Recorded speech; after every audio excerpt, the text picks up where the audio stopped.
Assalamualaikum warahmatullahi wabarakatuh.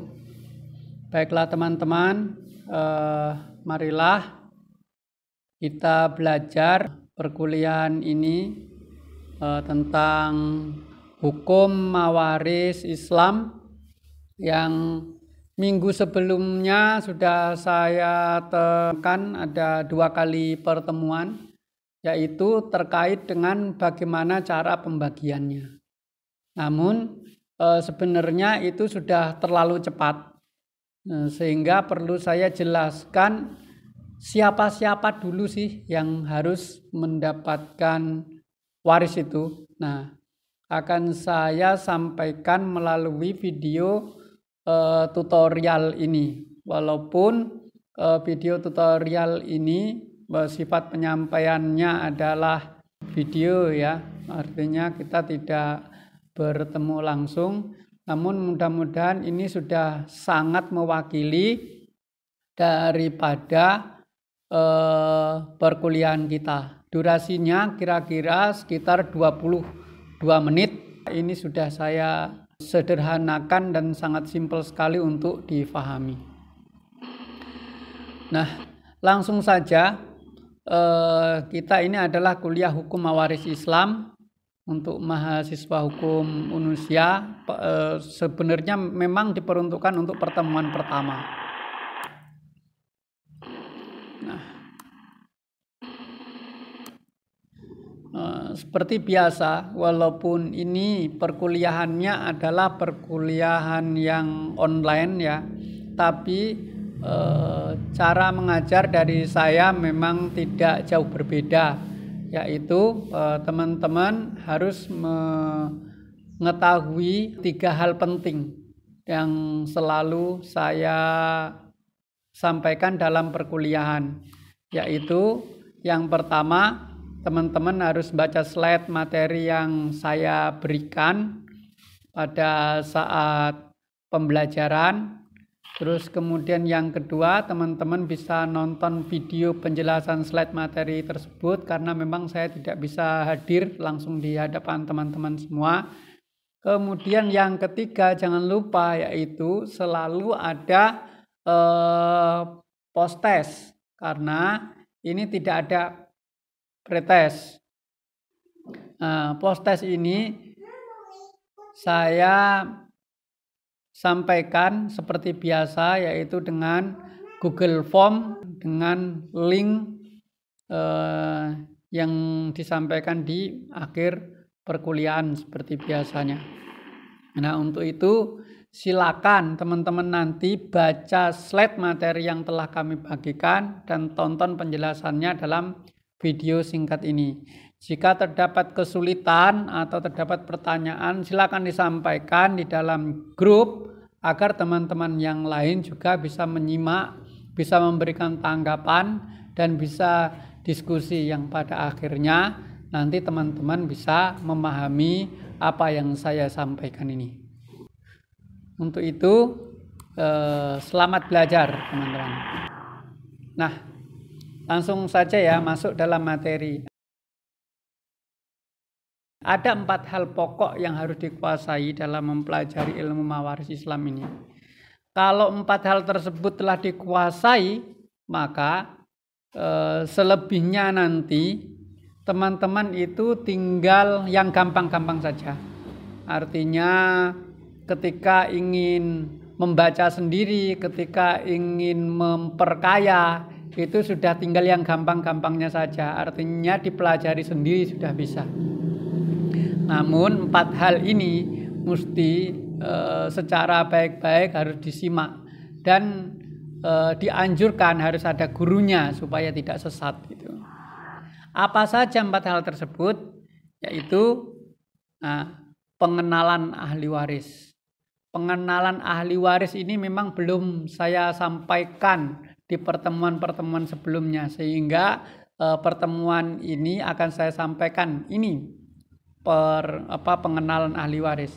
Kalau penguasaan bagian ahli waris kemarin sudah saya jelaskan sedikit, namun memang perlu beberapa kali kita melakukan latihan agar kita lebih memahami dan mudah dalam rangka memberikan bagian-bagian tersebut.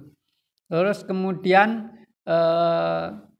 untuk bagian yang ketiga itu lebih mudah lagi, yaitu penguasaan tentang syarat-syarat bagian ahli waris. Artinya ahli waris ini bisa mendapatkan bagian seperti ini, syaratnya jika seperti apa sih? Ahli waris ini bisa mendapatkan, bisa terhalang, itu jika seperti apa sih? Itu ada di bagian ketiga. Nah, itu nanti akan saya sampaikan di video saya yang ketiga. Kalau yang video ini adalah video yang pertama.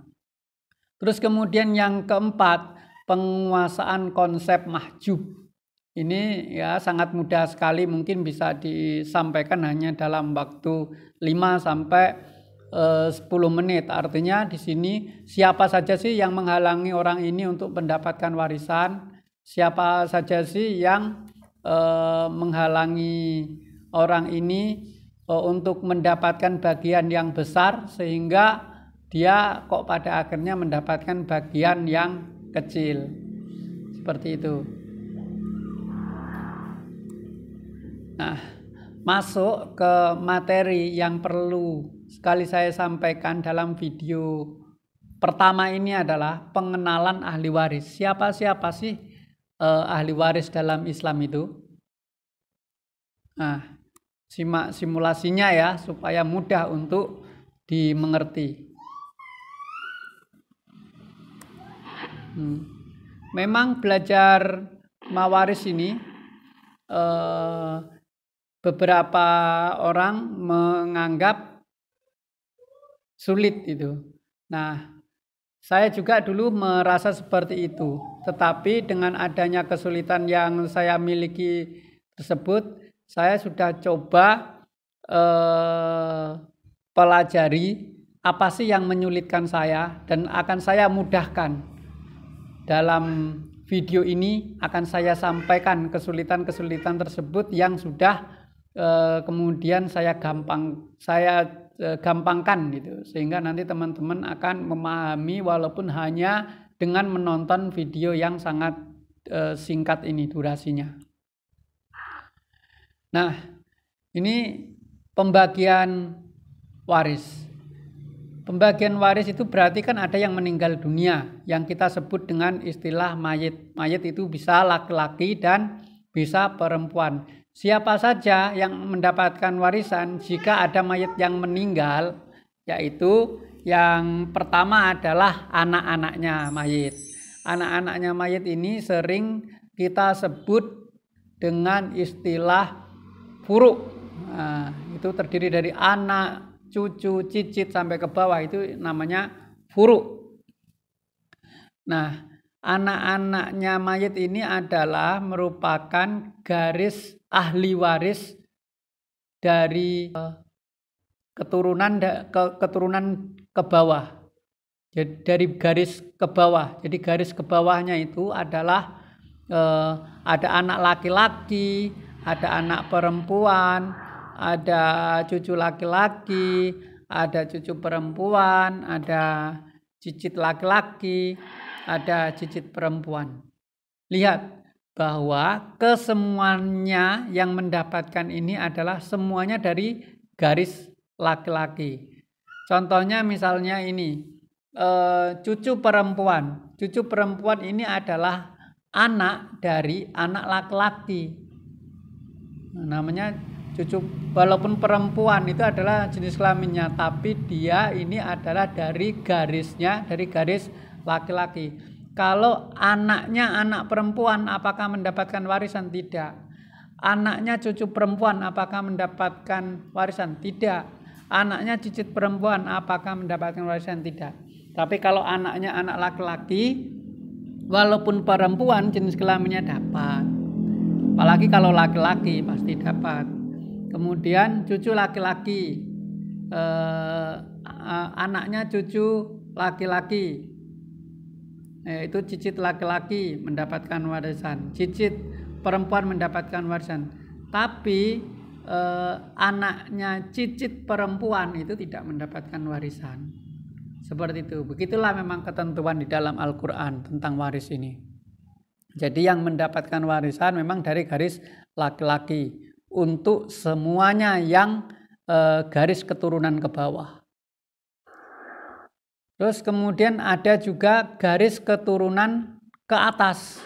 Siapa saja garis keturunan ke atas itu? Ada bapak, ada ibu, kemudian di atasnya bapak ada lagi kakek. Di atasnya bapak ada lagi siapa? Nenek. Itu semua dari garis laki-laki ya, dari bapak itu. Terus kemudian dari garis ibu ada lagi yang bisa mendapatkan warisan, yaitu nenek. Nah, inilah satu-satunya yang garis keturunan ke atas mendapatkan waris tapi dari garis perempuan, yaitu nenek. Nah, ini adalah garis keturunan ke bawah dan garis keturunan ke atas. Kemudian selain garis keturunan ke bawah dan garis keturunan ke atas, ada yang mendapatkan warisan dari garis samping. Itu ada samping kanan, yaitu nanti dari garis keturunan laki-laki, samping kiri nanti dari garis keturunan perempuan. Simulasi ini saya yakin sudah sangat memudahkan, apalagi kalau ditonton berulang-ulang. Penjelasan daripada simulasi ini supaya tidak lupa, saya jelaskan dalam catatan ini ya. Secara sederhana, waris Islam dari garis keturunan ke bawah dan ke atas dapat digambarkan dengan simulasi di samping, di mana dari garis ke bawah ini semuanya adalah dari garis laki-laki yang mendapatkan warisan. Kemudian yang ke atas, dari garis keturunan ke atas, tidak semuanya dari garis laki-laki. Ada satu yang dari garis perempuan, yaitu dari garis ibu. Itu yang mendapatkan warisan adalah nenek, bukan kakek. Kakek justru tidak dapat. Begitulah ketentuannya di dalam Al-Quran. Terus kemudian seperti yang saya jelaskan tadi, bahwa sebenarnya di bawahnya cicit laki-laki ini masih ada yang mendapatkan warisan. Anaknya cicit laki-laki ini mendapatkan warisan. Terus kemudian anaknya dari anaknya cicit laki-laki ini juga bisa mendapatkan warisan, tapi itu semua sudah sangat jarang ya, sudah sangat langka untuk bisa dapat. Karena apa? Karena terhalang oleh cicit ini sendiri, atau terhalang oleh cucu laki-laki, atau terhalang oleh anak laki-laki. Soalnya jangankan anaknya cicit ya, wong cucu laki-laki aja sering nggak dapat. Karena apa? Karena mayit ini meninggalkan anak laki-laki, sehingga cucunya ini tidak dapat. Seperti itu. Itu secara sederhananya yang dari garis ke bawah dan dari garis keturunan ke atas. Nah, kemudian untuk berikutnya yaitu, tadi belum saya jelaskan bahwa istilah sering muncul dalam ilmu mawaris ini. Ada dua istilah, yaitu ada istilah furu dan ada istilah usul. Siapa sih furu itu dan siapa sih usul itu? Ini. Kalau yang dari garis keturunan mayit ke atas itu disebut dengan usul atau asal usulnya mayit itu kan dari atas itu kan. Ada bapak, ada ibu, ada kakek, ada nenek. Nah, itu disebut dengan usul. Nah, kemudian dari garis ke bawahnya mayit ada juga, yaitu ada anak laki-laki, anak perempuan, ada cucu, ada cicit. Ini disebut dengan furu. Nah, ada dua istilah ini yang akan sering kita jumpai dalam belajar ilmu mawaris nih. Konsepnya memang seperti itu. Terus kemudian selain dari garis keturunan ke atas dan ke bawah, mayit juga memiliki garis keturunan ke samping, yaitu siapa saja. Nah, ini simulasinya tadi ya, dari garis keturunan ke atas, dari garis keturunan ke bawah, terus kemudian garis keturunan ke samping. Yang pertama, kalau mayitnya itu perempuan, maka dia akan meninggalkan seorang suami. Kalau mayitnya itu laki-laki, dia akan meninggalkan seorang istri. Nah, kedua-duanya ini adalah orang-orang yang berasal dari luar. Jadi bukan langsung keturunan garis ke samping dari mayit. Kalau keturunan langsung dari garis ke sampingnya mayit itu adalah siapa? Saudara laki-laki sekandung, saudara perempuan sekandung, saudara laki-laki sebapak, saudara perempuan sebapak. Ini semuanya mendapatkan warisan.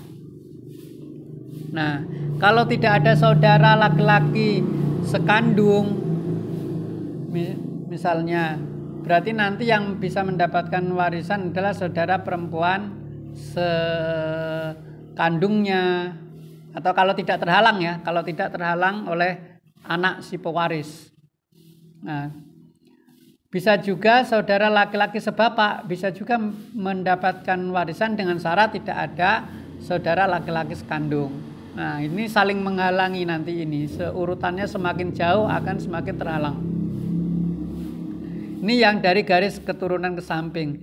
Selain saudara laki-laki sekandung, saudara laki-laki sebapak, ada juga anak-anaknya. Anak-anaknya dari saudara laki-laki sekandung itu bisa mendapatkan warisan. Anak-anak juga dari saudara laki-laki sebapak, dia juga akan mendapatkan warisan. Terus kemudian setelah dari garis anak itu sendiri ada dari garis bapak. Dari garis bapak berarti pamannya si mayit. Pamannya si mayit yang masih satu kandung dengan bapak, artinya paman laki-laki sekandung.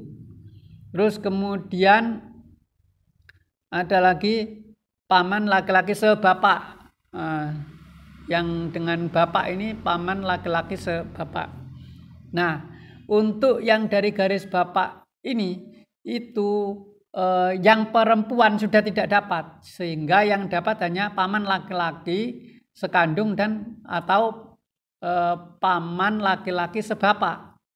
Jadi yang bisa mendapatkan itu hanyalah dari garis laki-laki, yang dari garis perempuan ini tidak dapat untuk yang dari garis bapak. Terus selain dari garis bapak ada juga anak-anaknya. Anak-anak dari paman laki-laki itu juga dapat. Anak-anak dari paman laki-laki yang sebapak itu juga bisa dapat ketika tidak ada yang menghalangi. Yang menghalangi yaitu paman itu sendiri gitu. Nah, kemudian ada lagi yang dari garis kakek. Dari garis kakek itu ada siapa? Ada paman laki-laki sekandung sama kakek sekandung.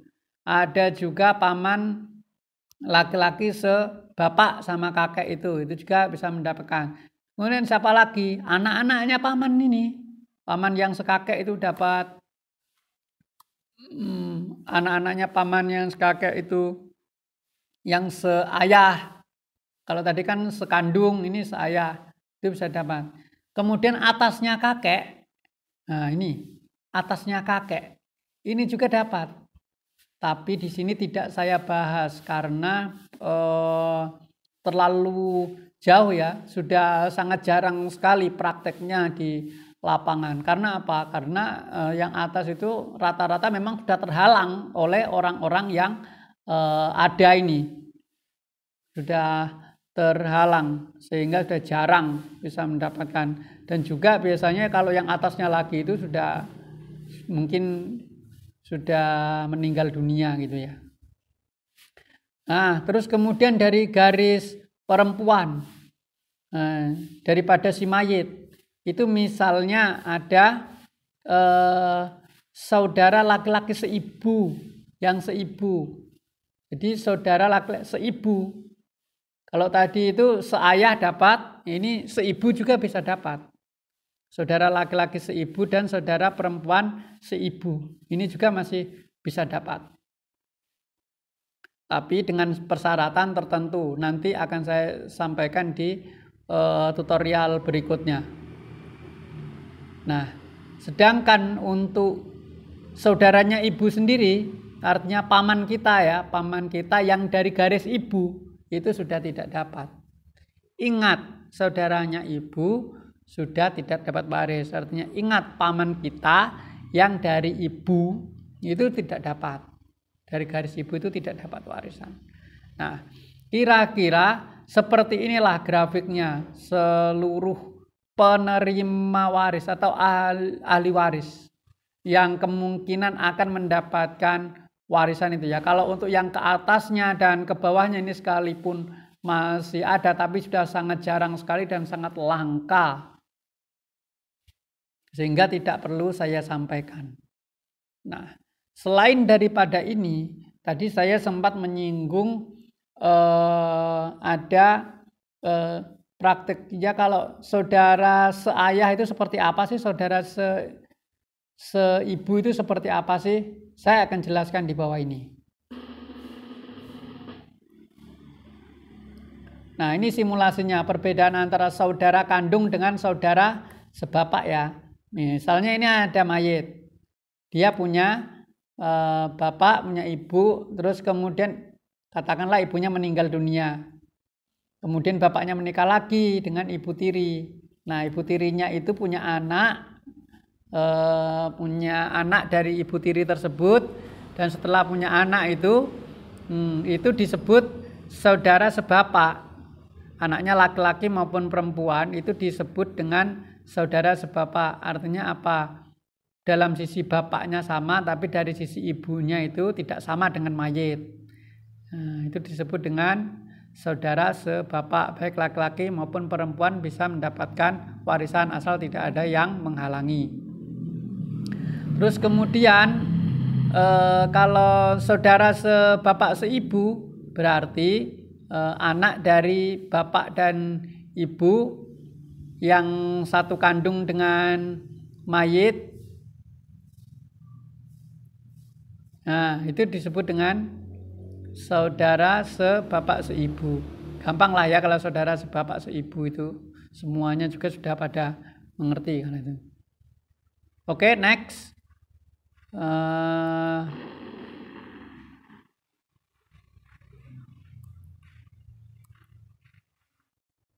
Saudara seibu dengan saudara sebapak. Nah, simulasinya kadang-kadang kita susah membedakan. Seperti apa sih contohnya saudara sebapak dengan saudara seibu itu contohnya, perbedaannya. Nah, ini misalnya saya mudahkan dengan cara mayit, ada mayit laki-laki ataupun mayit perempuan. Dia punya bapak, punya ibu. Misalnya pada saat itu bercerai. Setelah bercerai, ibunya ini nikah lagi, dapat bapak tiri berarti mayit tersebut. Nah, setelah menikah dengan bapak tiri, punyalah dia anak. Nah, anaknya bapak tiri yang bersama ibunya si mayit itu, itulah yang disebut dengan saudara laki-laki dan saudara perempuan seibu. Jadi disebut dengan saudara seibu itu dari ibunya sama, tapi bapaknya tidak sama. Itu simulasinya seperti ini. Terus kemudian yang berikutnya yaitu yang saudara sebapak ya. Oke, saudara sebapak. Nah, ini bapaknya karena tadi diceraikan sehingga bapaknya menikah lagi, dapatlah dia ibu tiri. Setelah mendapatkan ibu tiri, nah kemudian punya anak bersama dengan ibu tiri tersebut, dan anaknya ibu tiri tersebut disebut dengan saudara sebapak. Ini disebut dengan saudara sebapak. Baik laki-laki maupun perempuan bisa mendapatkan warisan dari mayit ini asal tidak ada yang menghalangi.